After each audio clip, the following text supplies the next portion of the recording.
ආයිබෝවන් මම ගංගනානයක්කාර හැමෝම දන්න විදියට කිව්වොත් හැපි ලිවිං ගංගා. ඔබ ඔබටම කියලා කාලයක් වෙන් කර ගනිපු අවස්ථාවක් මතකයට එනවද? ඒ කියන්නේ සරලව කිව්වොත් ඔබ මී ටයිම් එකක් යොදාගත්ත අවස්ථාවක්. හරි. ඔක්කොටම කලින් ඔබ හිතනවා ඇති මේ මොකක්ද මී ටයිම් කියලා කියන්නේ? මී ටයිම් කියලා කියන්නේ තමන්ටම වෙන් වුණු පොඩි කාල පරාසයක්. ඒ කියන්නේ දැන් අපි හැමෝම ගත්තොත් අපි නොඑක් විදිහේ වැඩ රාජකාරී මුළු දවස තිස්සේම කරගෙන යනවා. රැකියාවේ කටයුතු, ගෙදර දොරේ වැඩපළ, දරුවන්ගේ කටයුතු, සමාජීය වැඩපළ, ඊට පස්සේ අපේ දෙමව්පියන්ගේ, සහෝදර සහෝදරියන්ගේ, යාළුවන්ගේ වැඩ මේ වගේ හැම වැඩක්ම අපි අතින් සිද්ධ වෙනවා. ඉතින් මේ දේවල් ඔක්කොම අපි බොහොම අමාරුවෙන් තමයි කරගන්නේ. අපිට අනිත් අයගේ සහයෝගය ලැබෙනවා තමයි. ඒත් අපි මේක කරලා යම් කිසි තැනකට එනකොට අපි සාමාන්‍ය ටිකක් හවස් භාගෙ වෙනකොට අපිට හරිම මහන්සියක් දැනෙනවා. මේක ගතට විතරක්, ඒ කියන්නේ ශරීරයට විතරක් දැනෙන මහන්සියක් නෙමෙයි. අපේ හිතටත් සමහරක්ලාට හරි තෙහෙට්ටුවක් දැනෙනවා, විඩාවක් දැනෙනවා. ඉතින් මෙන්න මේ තෙහෙට්ටුව, විඩාව, එහෙම නැත්නම් මේ මහන්සිය අපෙන් ඉවත් කරගන්න, එහෙම නැත්නම් ඒකට යම්කිසි පිළියමක් විදියට තමයි අපි කියන්නේ අපි හැමෝටම මී ටයිම් එකක් තියෙන්න ඕන කියන එක. ඒ කියන්නේ මේ වෙලාවේදී අපි කරන්න ඕන තමන්ටම වෙන්න ඕන, එහෙම නැත්නම් තමන් වෙනුවෙන්ම පමණක් යොදවන කාලයක්. එතකොට දැන් සමහරව හිතන්න පුළුවන් දැන් මේ අලුත් ක්‍රමයට යන දේවල්ද මේවා, ඉස්සර කාලේ නම් ඕවම තිබුණ නැහනේ. මේවා මේ අලුත් පන්නේ දේවල්, ඒක නිසාද මේ මී ටයිම් කියන වගේ අලුත් සංකල්ප ඇති වෙලා තියෙන්නේ කියලා. ඇත්තටම ගත්තොත් දැන් මේ මී ටයිම් කියන එක අපි අලුතෙන් වැඩිපුර කතා වුණාට ඔබ ටිකක් කල්පනා කරලා බැලුවොත් ඔබ නිකන් හිතන්නකෝ ඔබේ අම්මලා තාත්තලාගේ කාලේ, එහෙම නැත්නම් ආච්චිලා සීයලාගේ කාලේ ඕනොත් දවසේ වැඩ කටයුතු සිදු කරලා ඕනොත් යම් වෙලාවක් ඕන්ටම කියලා වෙන් කරගත්තා. හැබැයි උන් ඒකට දැනගෙන හිටියේ නෑ මේක මී ටයිම්ද, එහෙම නැත්නම් මේ මොකක්ද කියන එක නම් දැනගෙන හිටියේ නෑ. මම පොඩි උදාහරණ කීපයක් කියන්නම්. මේක මමම දැකපු උදාහරණ කීපයක්. මට මතකයි ඉස්සර අපේ සීයා කරේ ගෝවිතැන. ගෝවිතැන් කටයුතු කරලා හවසට ගෙදර ඇවිල්ලා බොහොම නිවි සැනසෙල්ලේ ගෙදර අපි කියන ඒ කාලේ තුනනේ පිළ කියලා, ওই පිළේ වාඩි වෙලා සුරුට්ටුවක් පත්තු කරගෙන බොහොම සද්ද නැතුව බොහොම හිටපු කාලයක් මට මතක, මම දැකලා තියෙනවා. ඒ වගේම අපේ අම්මලා හැම කියන කතාවක් තමයි ඒ අය ඒ කාලේ තිබිච්ච, දැන් ඒ කාලේ අද වගේ බොහෝ දේවල් තිබුණ නැහනේ. ඉතින් ඒගොල්ලන් ඒ කාලේ ඔවුන්ගේ වැඩ කටයුතු ඉවර කරලා බොහොම ඉක්මනින් ලකලෑස්ති වෙනවා කියලා ගුවන් විදුලි නාට්‍ය අහන්න. කියන්නේ මුවන් පැලස, මොනර තැන්න මේ වගේ නාට්‍ය අහන්න ඔවුන් බොහොම තමන්ගේ වැඩ ටික ඉක්මනට ඉවර කරලා ලකලෑස්ති වෙනවා. ඒ කියන්නේ ඔවුන්ට අර අවශ්‍ය වුණා මේ දවස් තිස්සේ වැඩ කටයුතු කරලා යම් කිසි විවේකයක්. අනේ විවේකය ඔවුන් ඒ කාලෙත් යොදාගත්තා කියලා අපිට මෙන්න මේ දේවල් වලින් පැහැදිලි වෙනවා.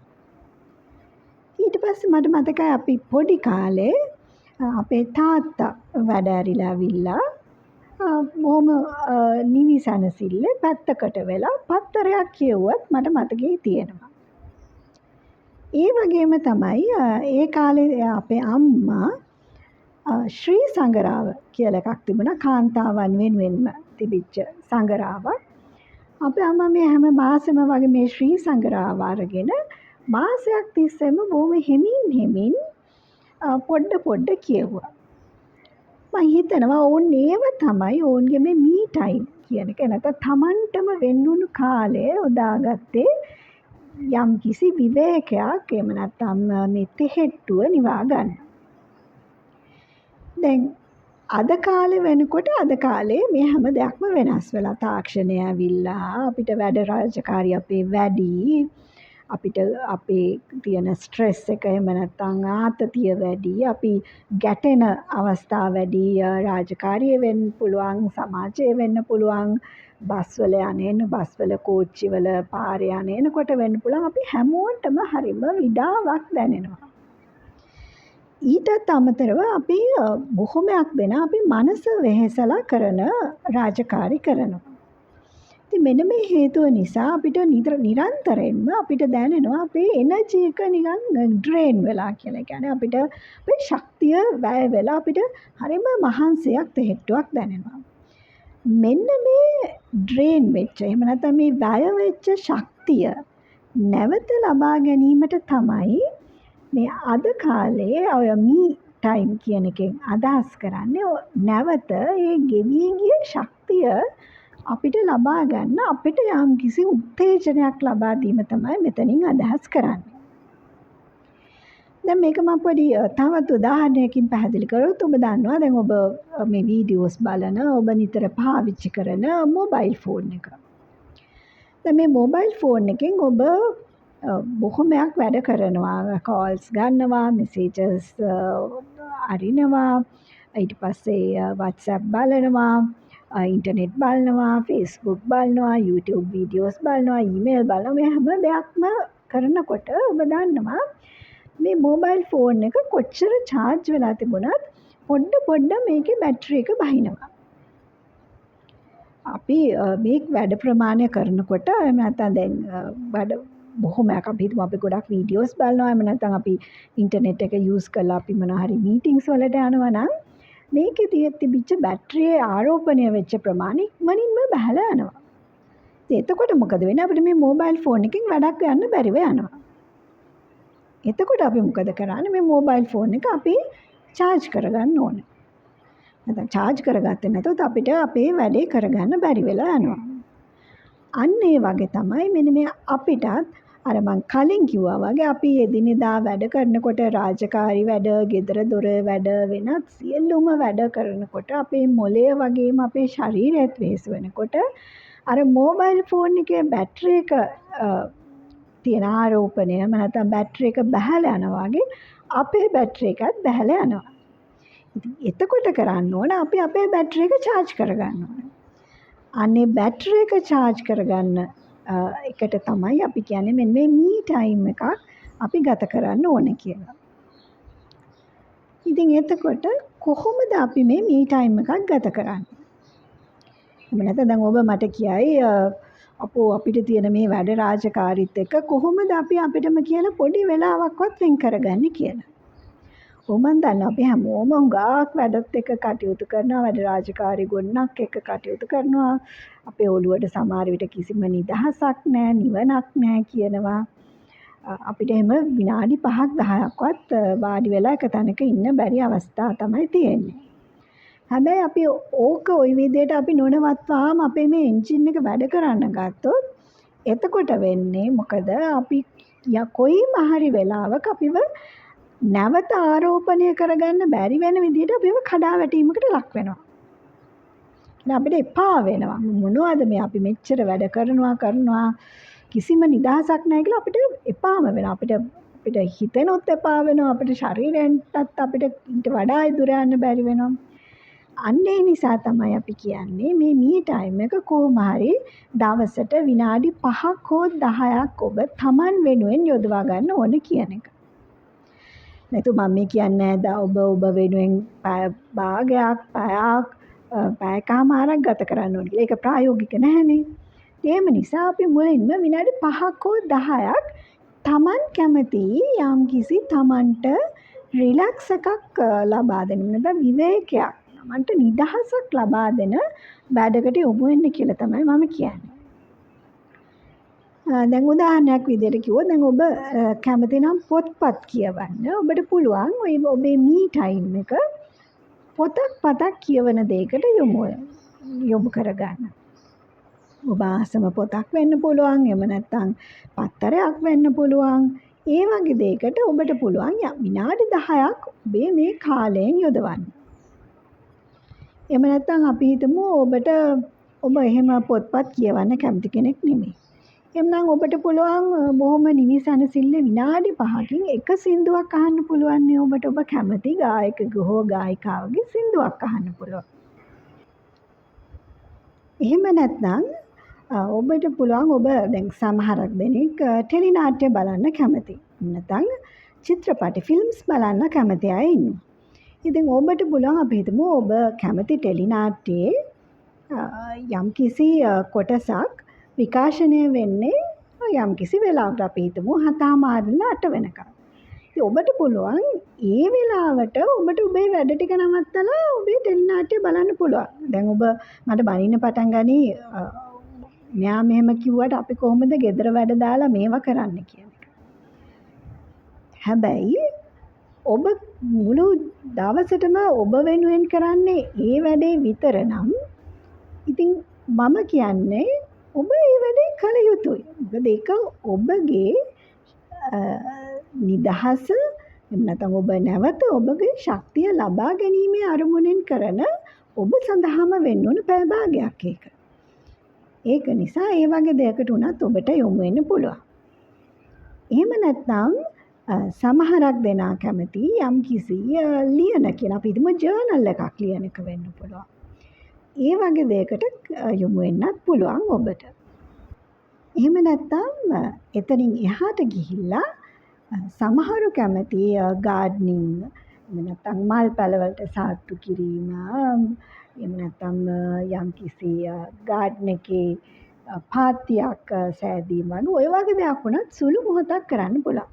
ඇත්තටම ගාඩ්නින් වගේ දෙයක් කරන එක මනසට ඉතාමත්ම බොහොම සැහැල්ලුවක් දෙන කටයුත්තක්. ඔබ ඒකට කැමති නම්.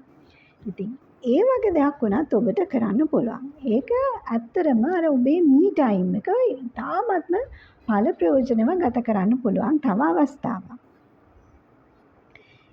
ඊටත් අමතරව අපි හිතමු සාමාන්‍යයෙන් ඔබ යම්කිසි ඉගෙනීමේ කටයුතු වල නිරත වෙන කෙනෙක් නම් ඔබට ඔබේ මනස ඉතාමත්ම බොහොම වෙහෙස කරලා ඉගෙනීම කටයුතු එහෙම නැත්නම් රාජකාරියේ ඉතාමත්ම වෙහෙස වෙන කටයුතු කරන කෙනෙක් නම් ඔබට පුළුවන් යම්කිසි විදියක අලුත් කෑමක්වත් හදා බැලීමක් වගේ දෙයක් වුණත් කරන්න. දැන් මේ වගේ දෙයකට නම් වෙලාව යනවා වැඩි. ඒක මම දන්නවා. හැබැයි ඉතින් ඔබට හිතනවා නම් ඔබට ඒකෙන් යම්කිසි රිලැක්ස් එකක් ඔබට යම්කිසි හිතට සහනයක් ඔබට සතුටක් එනවා කියලා දැනෙනවා නම් ඔබට ඒ වගේ දෙයක් වුණත් කරන්න පුළුවන්. ඊටත් අමතරව අපි හිතමු යම්කිසි කෙනෙකුට එක්සර්සයිස් කරන එක ඊට පස්සේ එහෙම නැත්නම් පොඩක් ඇවිදින්න යන එක ඒක ඇත්තටම ශරීරයටත් ඉතාමත්ම හොඳ දෙයක්. ඒක තමන් වෙනුවෙන් කරන ඉතාමත්ම හොඳ ක්‍රියාශීලී දෙයක්. මොකද මේ වගේ දෙයක් කරනකොට ඇත්තටම ඔබට දැනෙනවා මේක ඇත්තටම කරන්නේ මං වෙනුවෙන් කියන එක.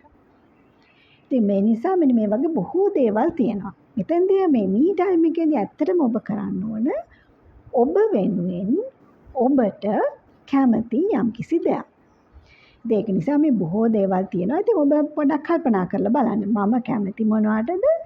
ඒ දේ ඔබගේ අර මං කලින් කියපු වගේ ගෙවි ගිය ශක්තිය නැවත ලබා ගන්න තියෙන හොඳම අවස්ථාවක් විදිහට සලකලා ඒ වගේ දෙයකට යොමු වෙන්න. දැන් බොහෝ දෙනා මේ මී ටයිම් එක යොදා ගන්න ගියාම ඕන්ට එක පාටම දැනෙන දෙයක් තමයි නිකන් හරි ගිල්ටි ෆීලිං එකක් දැනෙනවා. ඒ කියන්නේ නිකන් හරි වරදකාරී හැඟීමක් දැනෙනවා.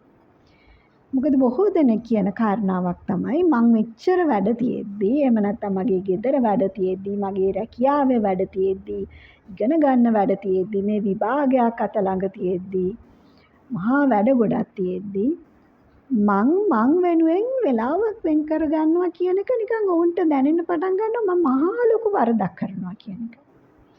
ඇත්තටම එහෙම නෙමෙයි කියලා දැන් ඔබට තේරෙනවා ඇති. මොකද ඔබ වැඩ කරන්න ඔබගේ ශක්තිය වැය වෙන එකක් නෙවෙන්නේ.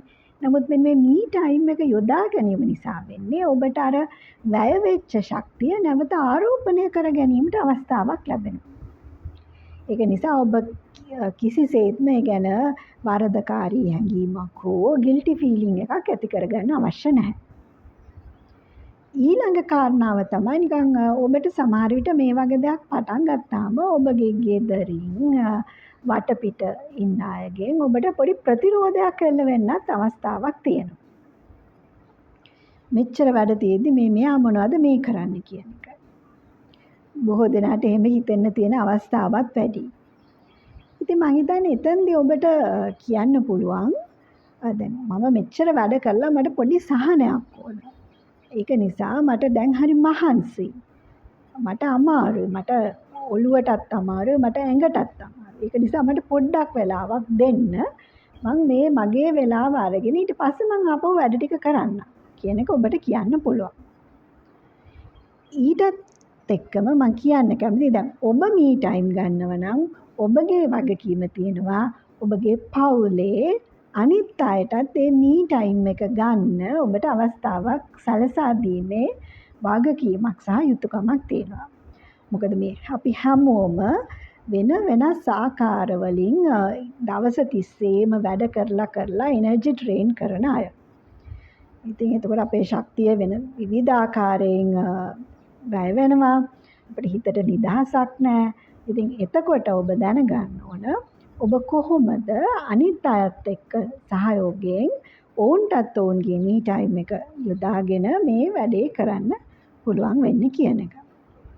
දැන් මම ගත්තොත් දැන් මම සාමාන්‍යයෙන් හැමදාම උදේට මම විනාඩි 5 ඉඳලා විනාඩි 15ක් විතර වෙනකම් මම මගේ මී ටයිම් එක යොදා ගන්නවා. මම එහෙම කිව්වේ විනාඩි 5ක් සහ 15ක් අතර වෙනකම් කියන එක මම කිව්වේ මොකද මගේ තියෙන ෂෙඩියුල් එකත් අනුව. මම බොහොම ලේසි ක්‍රමයක් ඔබට මෙතෙන්දි කියන්නම්. මම මේ මගේ වෙලාව වෙන් කරගන්න මම උදේට තේක බොන අවස්ථාවේදී තමයි මේ මගේ මී ටයිම් එක යොදාගන්නේ.